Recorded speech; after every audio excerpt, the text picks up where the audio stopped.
It is the 21st of March 2017. Madam Toastmaster, fellow Toastmasters, I'm just sitting with my friends.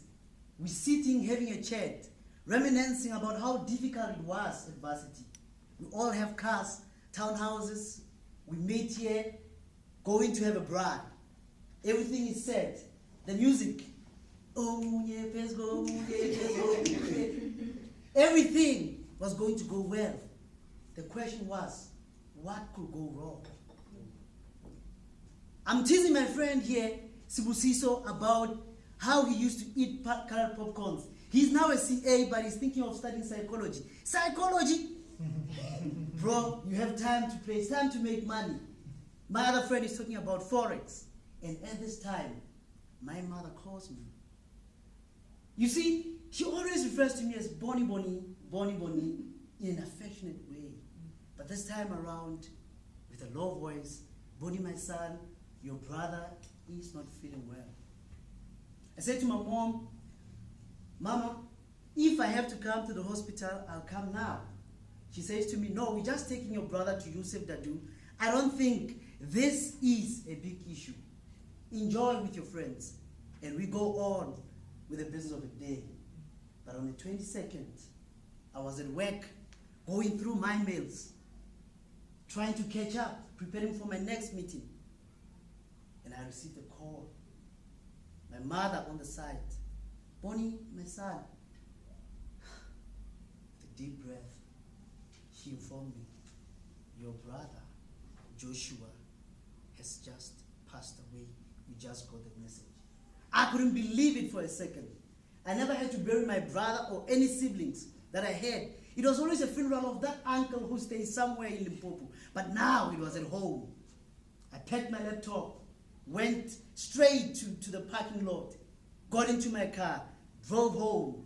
Questions, could this be true? And I arrived at home. When I entered the house, it was clear something was wrong. The whole atmosphere, I looked at my mom's face, I looked at my father's face, my brother and my sister. I saw people overcome by grief and sadness. And my mother relayed the story.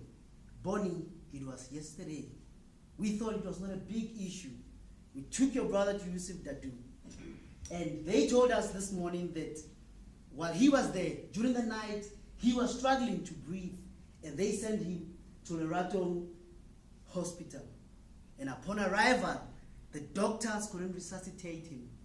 And sadly, he died. Now my mom says to me, you and your brother and your father have to drive to Lerato Hospital to go take some of his clothes and identify him. I was broken. How can you ask me to do such a thing? But I had to do it. I couldn't expect my mother to do it. As we drove to Lerato in the car, there was just utter silence. I've never seen my father so broken. I looked at his face. I looked at my brother. I continued driving. And we drove to Lerato. As we arrived there, at casualties, we are welcomed by a young doctor. He greets my father, Mr. Matlala, how are you? Please come this way. We are taken to a room. And this gentleman says, it was about 3 a.m. when he was brought here. We tried our best. Sadly, we couldn't resuscitate him. He takes a piece of paper and says, Mr. Matlala, please sign here so that I can take you to the mortuary where he's kept. We signed the document. We hand it over to the doctors and the staff. We are now walking to the mortuary. I can't believe this. Devastated. As we arrived there, my brother's lifeless body is there. Is this him? The man who works there is looking at his time. He needs to knock off. We look at him, lying there peaceful. I said, yes, it is him. As we left, driving back home, devastation, utter silence. as we went home and the funeral arrangements began. People calling us, is it true? Is your brother late? Did he pass on?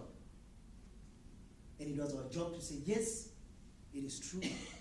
But eventually he was buried at Limpopo, in our village, just next to my grandfather.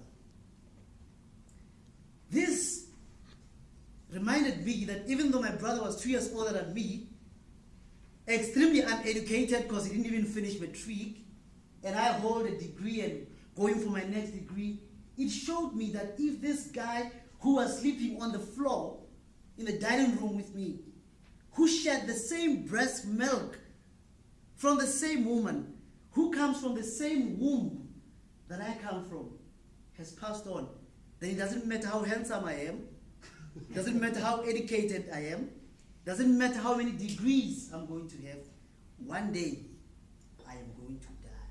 Sure. And I took time to reflect, to say, what is the best life I can live? The speaker who came before me mentioned Steve Jobs. When he was speaking, having been conquered by cancer and knowing that death is imminent, he says this words to a group of Harvard students.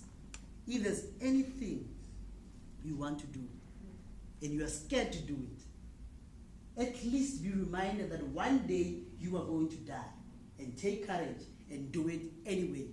Because on the other side of life, there's no happiness, there's no wealth, there's no health, there's no education. So I challenge you, why are you bothered by how many people think you're cool on Facebook? Why are you worried about how many people like your pictures on Facebook? Those people don't even matter because they're also mortal. So I implore you to take time and reflect on your life, because I can assure you that my brother died, I'm going to die, you are going to die. So whatever you want to do, imagine if you knew you had 5 days to live, the quality of decisions you're going to make, the quality of discipline you're going to keep or maintain, because you know that your time is limited. So I implore you to be the best you can be, because one day you are going